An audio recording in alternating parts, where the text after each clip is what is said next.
There is a time to bid goodbye to the old and the ordinary, and to awaken the beauty within. That time is now. It is time to wake up and take charge of life.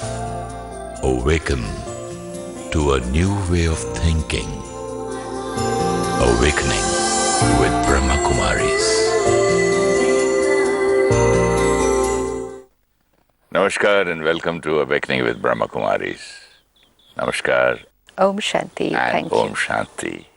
Welcome to Going Beyond. Thank you. There's a nice message today which I would like to share. The one who is the master of the self is able to master situations and control people or situations.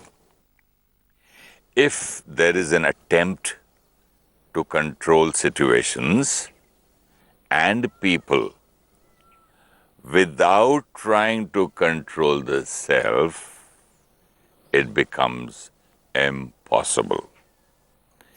It only takes things more out of control and leads to extreme emotions like anger.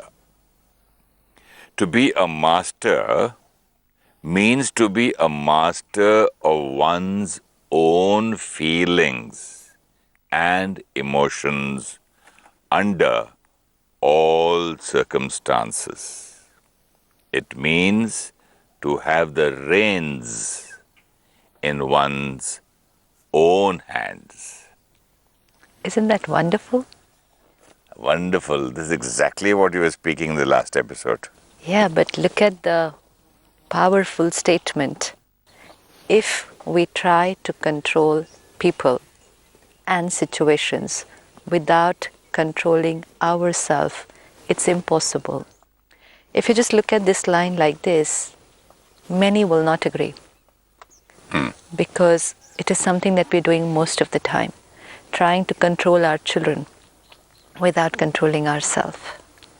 Trying to control teams at work without controlling ourselves, which means trying to get them to behave or be in the right manner without ourselves being in the right way. And sometimes we are the right way internally, but in the process of trying to get things right, we lose our right way. Let's say early in the morning we're calm, we're peaceful, very fine, feeling very nice inside. The day begins and things just don't seem to be going the right way.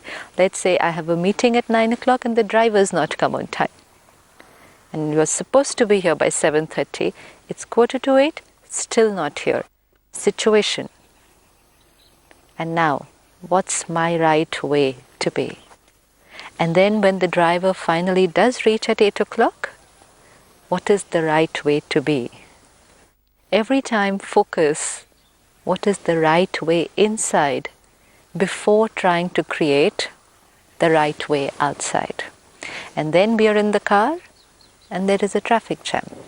Things just don't seem to be moving this way or that way. What's the right way to be?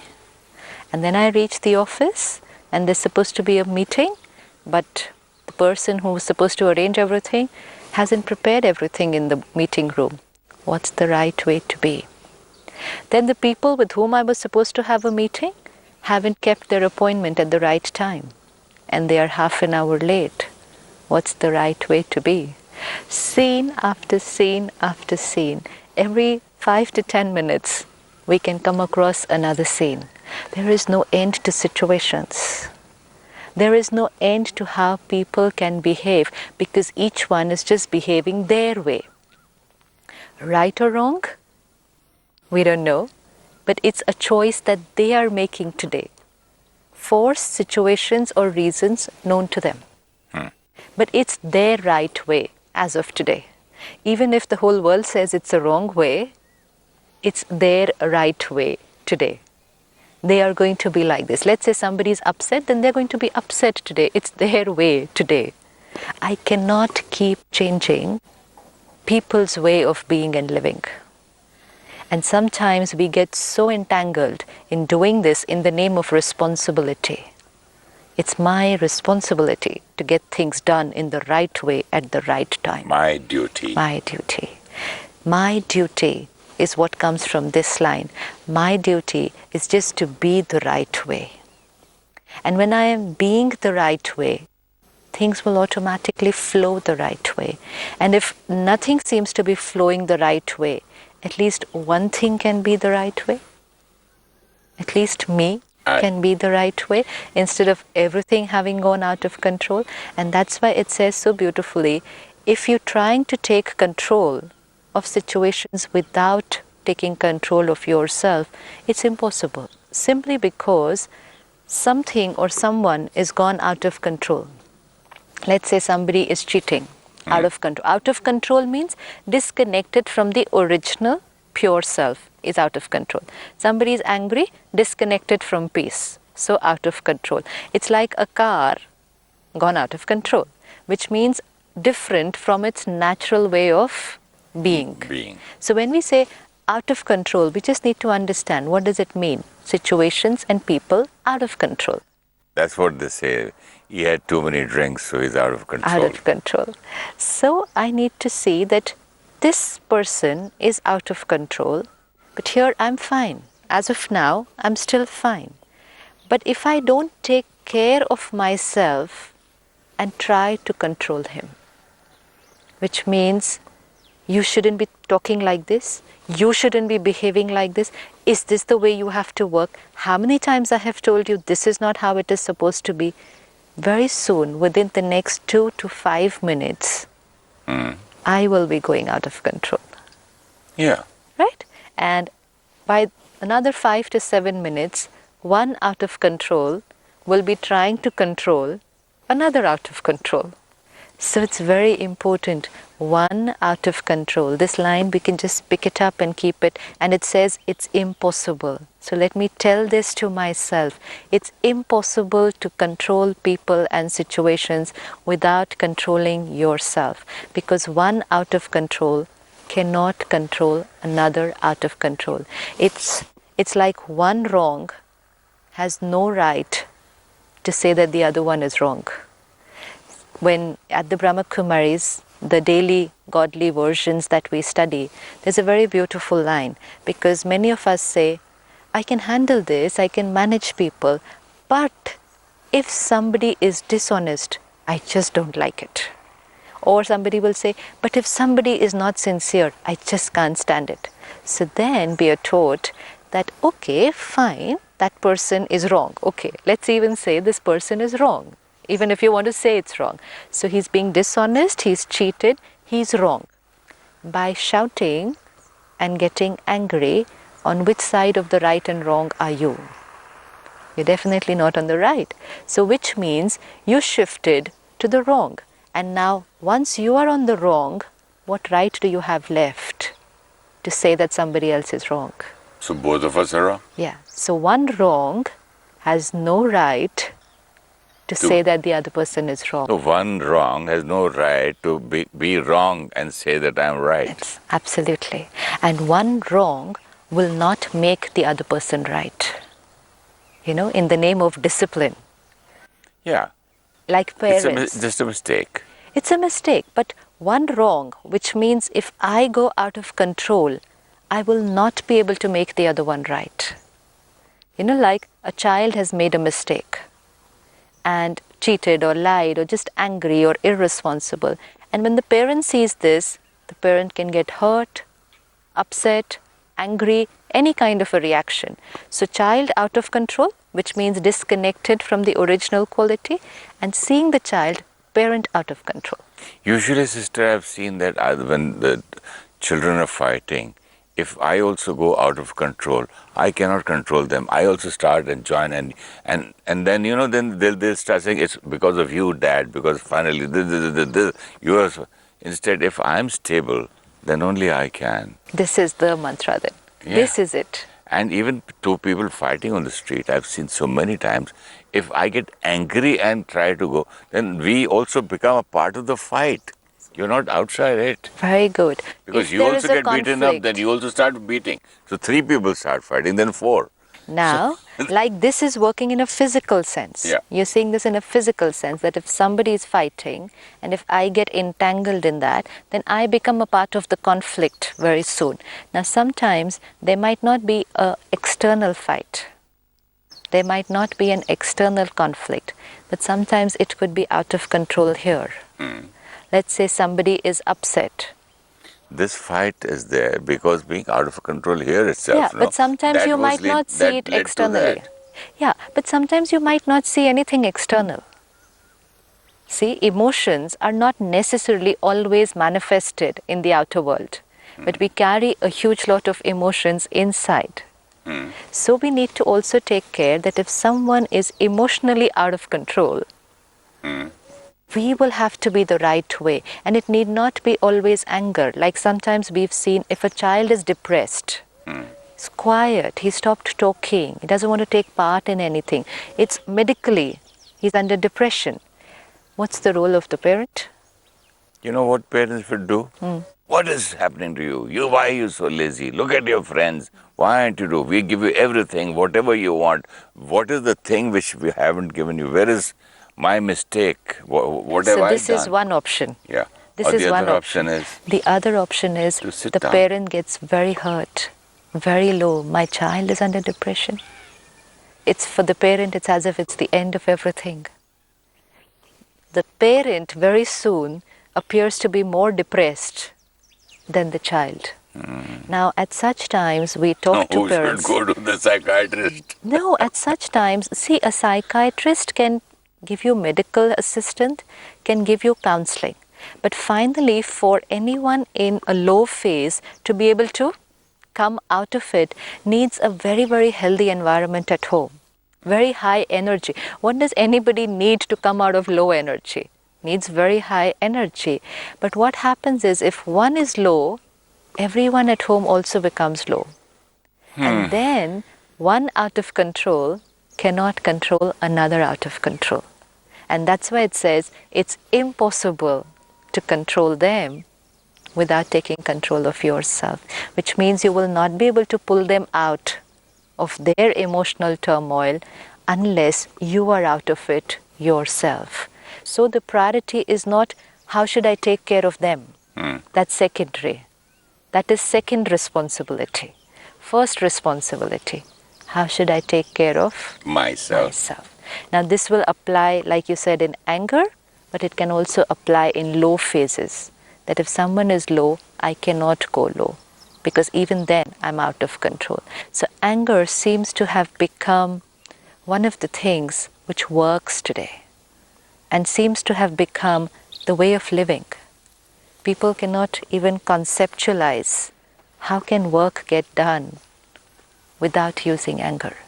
And so then very soon, having used it a couple of times, very soon it becomes our deep-rooted sanskar. So because you're using this tool more, the tool of anger, because everything is getting done. Everything is getting done, yeah. But, and we thought not only to get work done, but also to discipline people, anger is the way. To teach people the right way to be and the right way to do things, anger is the way. The anger will only first damage me, nothing else, and no one else. Because after some time, other people around me get quite used to it. And they soon become very immune to it. You know, especially if somebody has a repeated sanskar. It's not once in a while, but it's a very repeated sanskar. But because it becomes repeated automatically. If, as you said the other day, once you do the first time, you should be careful. Second time, third time, fourth time, it's become so easy. Yeah, but the frequency... And repeated and repeated and repeated becomes a permanent. Yeah, but the frequency at which we are using it, let's say somebody would get angry once in a week, someone once in a day, and someone can get angry 20 times a day. I've heard people being proud, the mothers being proud. Please don't talk to my son. He is very, very, very angry man. Just be very careful. Everybody's made this anger into a huge strength. Power. As it's become a part of people's normal speech. Don't you dare touch me. Don't you come close to me. But we just need to wake up to the reality that anger is deep, deep, deep weakness. Deep weakness. Because So these souls, the young souls who are fighting all the time and being are very proud of their anger, you mean to say they are weak souls? what happens when we are angry? When I'm angry, what are the 2-3 things that are happening? I lose my One, temper. Yeah, I lose my temper means I lose control. I lose control first over myself. Now, anyone who cannot take control over themselves, how powerful are they? Because power means, like you said, the reins are in my hand. So power means things are in my control. When I can't control myself, then how am I so powerful? Powerful? I'm strong. I'm far away from weak. powerful. I'm far away from powerful. So I cannot take control over myself. Then I am trying to take control of other people without taking control of myself. I will not get the result. And when I don't get the result, I get even more aggravated because it becomes a repeated sanskar. If you see somebody when they are angry, it's actually like temporary madness. They don't know what they're saying. They don't know how they are behaving. It's not only out of control here, they even go out of control here. I mean, people can lift and hit objects, people can use all kinds of words, which is not their normal self. This is not their vocabulary, this is not their personality, but in those few moments, it's someone who's got totally disconnected from their normal self.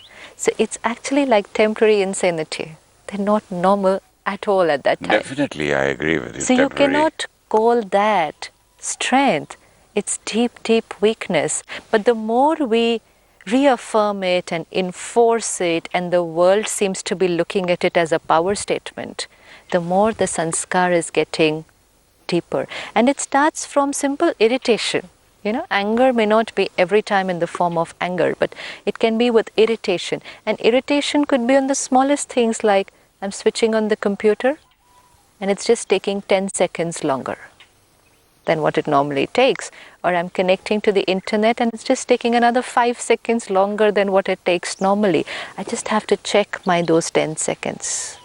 How am I feeling inside? Am I able to just sit back and wait for it? Tick, tick, tick here, and one is tick, tick, tick here. What is my thought? This is awareness. It's taking only 10 seconds more. How are those 10 seconds for me? What is crossing my mind? Why is it taking so long? Itna time? So long? How much time? And those 10 seconds seem to be like ages, only because of that tick, tick, tick inside. So it can start with that simple irritation. And once started, this irritation would come in little things. Why are they not working like this? Not big mistakes. People around me are not making mistakes all the time. People around me are not behaving wrongly all the time.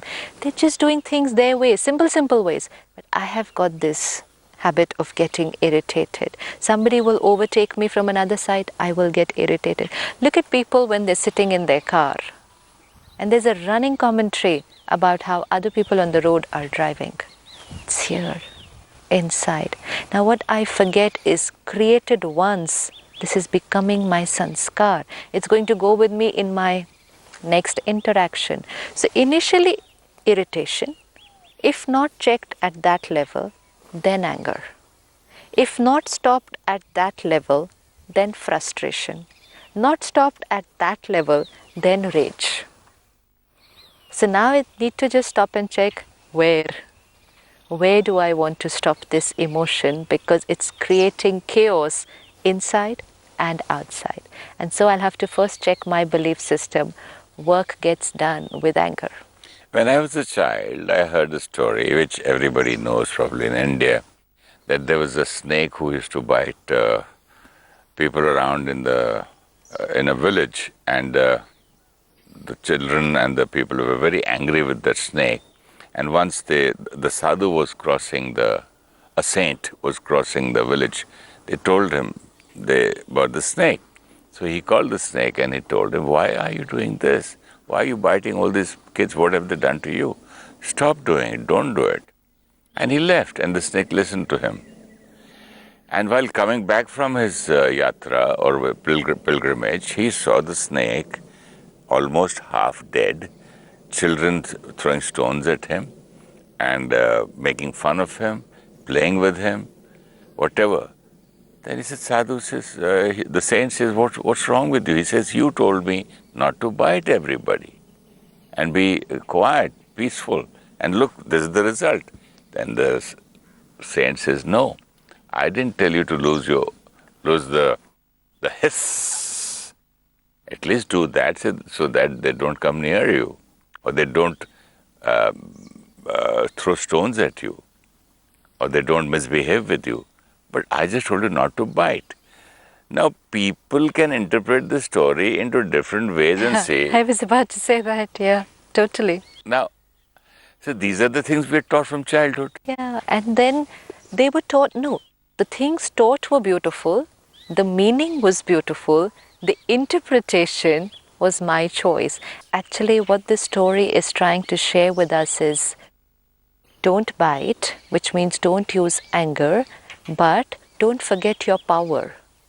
Because a lot of the law with yourself, a lot of people associate peace, positivity as a weakness, which means if I'm peaceful and positive, the world will trample over me. Crush me. And stories like this always reinforce that belief system that the world will crush me.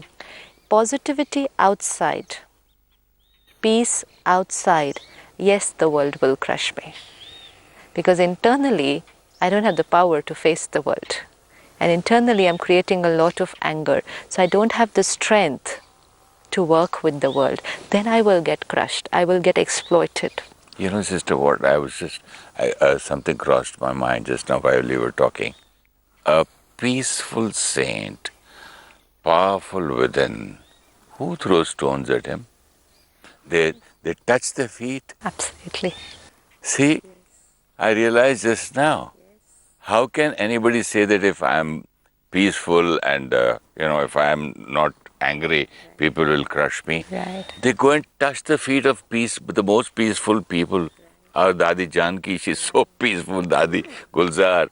People, we look at them, who throws stones at them? The peace and the power inside creates a vibration, an aura of the person. And this person need not be a spiritual or a religious head. This person can be the CEO of a company. This person can be a parent at home. But they're not peaceful outside and turbulent inside. If I'm peaceful outside and turbulent inside, then my energy field is very different. And then it's a conflicting message. I'm angry inside, trying to be peaceful outside. It's an effort. So by the time I'm making so much effort, I have depleted myself of energy, and then I don't know the right way of working with people. But peaceful inside, powerful inside is positivity. People cannot even take a chance of making a mistake with this kind of a person, because that power has an effect on people around. So positivity is strength. This is the first line. If you control yourself, then you control the world, or control the situation and the other people. And that is what we had seen, that if you take charge of yourself and stop controlling people, you will shift from control to influence. This is influence. Now this person just has to be who he is. Just be himself. His vibration will get work done, because people will not have to work for him, people will want to work for him, because the vibration empowers them. Words, anger, aggressiveness, I have to work for them, because I'm getting that anger, I'm getting paid, I have to work for them. But if I'm getting love, peace and power from somebody, I want to work for them. And then you will have to tell these people, enough, you worked too much today. They'll say, no, we want to do more, because they're getting that energy, that power. Nobody will trample you. People will stand with you now. Now, anger, people will do work for you while you're there. But behind your back, there are too many other things happening. And inside the mind, there is too much happening. So we need to shift, take control inside, and then taking control outside will not be needed at all. Things will flow, work will happen, people will be their way, and we will be comfortable. So much energy we will save. Absolutely. And in that the other way, the anger thing, I used to use that. I used to be tired by the evening, it depletes your energy. But same thing, if I remember a face of our Guru, Jagat Guru Shankaracharya, look at him, working from 3 o'clock in the morning till 11, 12, meeting people, talking to the people, their problems and everything. Full of energy, peace. You feel like respecting that kind of a person because of that power. Absolutely. You feel like respecting the person because of the power. You don't have to respect the person because of the outside power. The anger power. Yeah, the position power. Just because he's my boss, just because he's my parent, I have to respect them? No, I feel like respecting them. See the shift? Now this has shifted from controlling people to influencing people. They feel like doing it. And so like it says, the reins have to be in your control. Today we are trying to take the reins of other people in our control. We have to take the reins here in our control. So I, the soul, have to have control on my senses. Otherwise, things will go out of control. If I want people to feel, as like I told you, they feel like respecting. And most important, it's not for other people. It's just because that is the way for me. That is the way to happiness, harmony, love. There's no other way. There's just no other way to experience it. Second, of course, to share it with the rest of the world. But we're trying to create happiness by controlling other people, by getting work done out of control. And that's why the line said the result is never happiness. That's why your line said impossible. So we can just take this as the line today. It's impossible. And let's decide we are going to get work done with peace and love. Anger is not the way for us. Can we not say we are going to get work done? Or can we say the other way? With peace and love, work gets done automatically. Initially, we'll say we are going to get the work done. And once we experiment with it for a few days, that's why we start with the belief. Start happening. And then we will change the line for ourselves, not because anybody else will say, but for ourselves. And then we will say, peace and love is the way. There is no other way. Work will automatically happen. Thank you so much, sister. Thank you very much on going beyond anger. And when angry, you lose much more than your temper.